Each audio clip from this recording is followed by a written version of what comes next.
बंगालहून परतताना बाबांच्या वाटेत साक्षात मृत्यू उभा होता. समोर होता एक अघोरी चेडा, पण 52 वीरांच्या मालकाने त्याला कसं नमवलं. बंगालमध्ये 52 वीरांना ताब्यात घेऊन बाबा महाराष्ट्राकडे निघाले होते. पण वाटेत त्यांना गाठलं त्या भयानक चेडाने.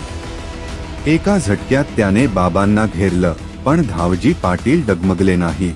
बाबांनी आपली घुंगराची काठी जमिनीवर आदळली आणि एका क्षणात 52 वीरांनी त्या चेडाला सळो की पळो करून सोडलं.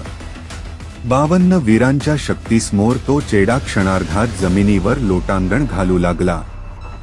हा पराभव पाहून तो चेडा बाबांच्या चरणांवर नतमस्तक झाला आणि वचन दिलं की, मी आता तुमचा सेवक, तुमच्या आज्ञेच पालन करी. धावजी बाबांनी त्याला वाघावर बसून सुरूरची सेवा कर असं फरमान सोडलं.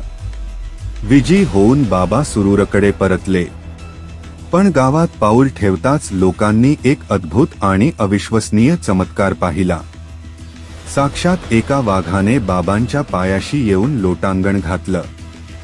होय, तोच चेडा वाघाच्या रूपात धावजी बाबांसोबत सुरूरमध्ये दाखल झाला. ही होती बाबांची पहिली मोठी प्रचिती, जेव्हा सुरूरच्या लोकांना त्यांच्या अफाट शक्तीची आणि 52 वीरांच्या सामर्थ्याची जाणीव झाली.